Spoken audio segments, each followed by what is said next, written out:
umpisahan muna natin ito. Ano po? Ayan, mga bossing.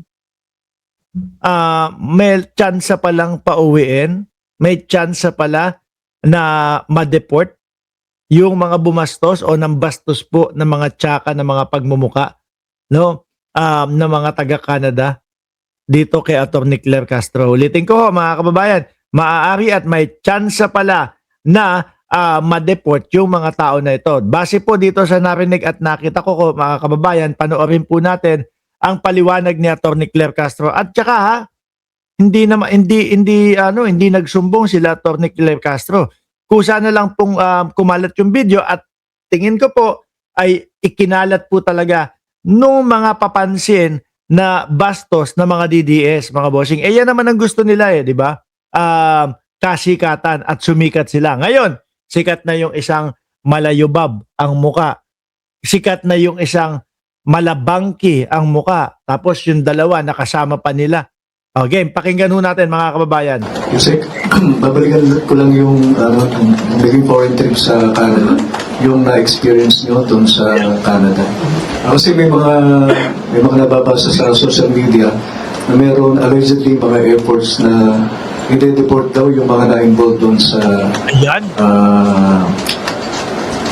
Tawagin na lang natin nag-confront sa inyo. Ang masaklap nun,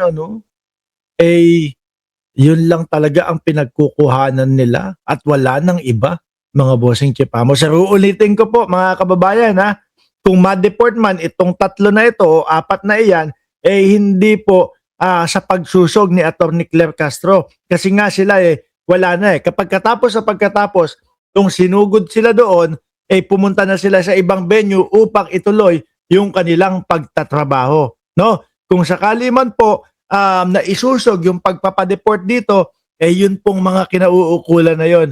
At yung mga sa tingin nila, hindi dapat ginawa ng mga kapwa nating Pilipino doon sa Senado. Doon po sa Canada. Di ba, abing sulit, mahina nga, Boss Mark, ang depensa ni Sara, ilang paso nila sa Senado yan. Base daw sa pakikipag-ugnayan sa DFA kung meron man, totoo po ba yung magkakaroon ng deportation dito sa mga import? Nung nangyari po kasi ito, Sana ma-deport nga, hindi po ako nagsumbong. Hindi ko po agad ito pinaalam. Dahil wala po sana akong balak na palakihin. Pero nung dumating kami sa PhilCom, mas marami pang kumalat na mga balita na hindi namin alam na kumalat na pala yung video. Alam nyo ang sisihin nyo dyan, yung mga DDS. No. Sa sobrang gusto nila, sa sobrang gusto nila na masaktan si Atty. Claire Castro, sa sobrang gusto nilang ipahiya si Atty. Claire Castro, pinagkakalat nila yan. Na ngayon po, mga kababayan, ang nalalagay po sa alanganin ay yung mga kapwa nila, mga DDS. Kagaya nga ng 4 na yon, o kasama yung lalaki, yung isang mukhang bangkay, yung isang malababoy ang muka, at yung dalawa nakasama nila doon. No? Ngayon, kumakaharap, deportation, pagka natuloy yan, paano na? Walang panchitya sa pamilya. O, di ba? Tayo, kapag tayo ay babatikos, yung saktuhan na hindi yung magmumura. Alam nyo mga kababayan, hindi ko maintindihan sa mga DDS, no? Hanggang ngayon, ang estilo nila ay yung pagmumura, yung mga PI ka, kung ano-anong mga ganong mga pagsasabi. Hindi na uuso yan Hindi na tinatangkilik ng mamamayang Pilipino yung mga pagmumura ng mga ganyan. Di ba, Cesar Lirasan? Tawa ka na tawa dyan, Sir Cesar, ha? Malababoy. Di ba? Wala na. Hindi na. Laos na yan. Nakakadiri na yung estilo na yan. Tingnan mo, yung mga ibang mga sumama doon sa ticket, no, ng Duterte, yung Duterte, ilan lang doon ang nanalo. Si Baste Duterte ginagaya yung estilo ng kanyang ama na magmumura, nasaan? Wala naman din, no. Di po ba?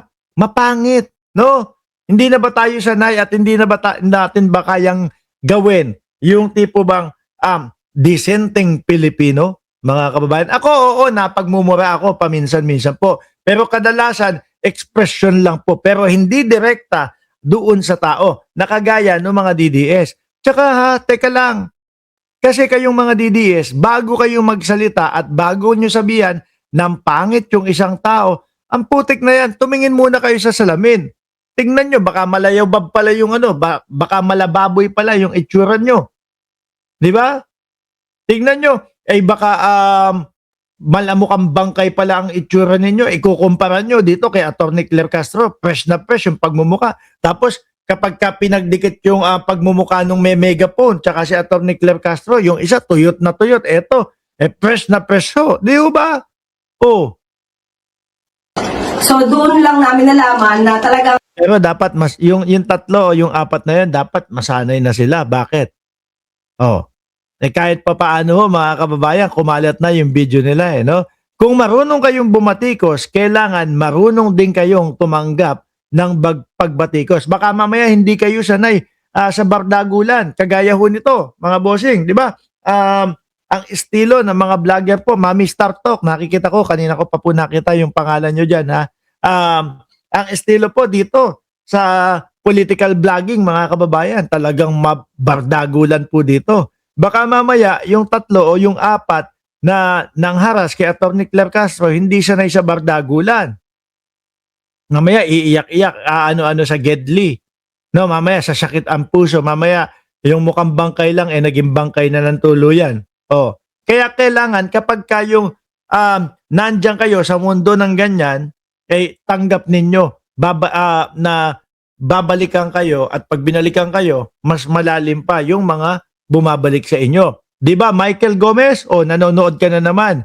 Sabi ni Michael Gomez, watching from Boden Road, kailan tayo iinom? Pagkatapos nitong nitong live na ito, halika na dito. G? Di ba? Tuloy. balak or parang may agenda sila na ito ay ipakalat. So dahil dyan, mas nakita ng iba nating mga kababayan yung mga ginawa nila na hindi maganda. Yun naman po talaga ang nila doon. Talagang gustong mangyari nila. No, ipakalat po, akala nila madami yung magsasabing kayo po ay napahiya. Pero ang katotohanan po, yung mga kapwa nila, na mga DDS, na malayabab ang muka at bangkay yung isa, sila ang napahiya. Diba? Sabi, tignan nyo, lalo na si Beth Alimusa, kung magsalita, mga tigang yung nambastos kay Atty. Claire Castro. Biruin mo, ikaw ba naman? Ganon itsura mo? Papasadahan pa ba ng dila yung katawan? Ay, wag na natin tuluyan.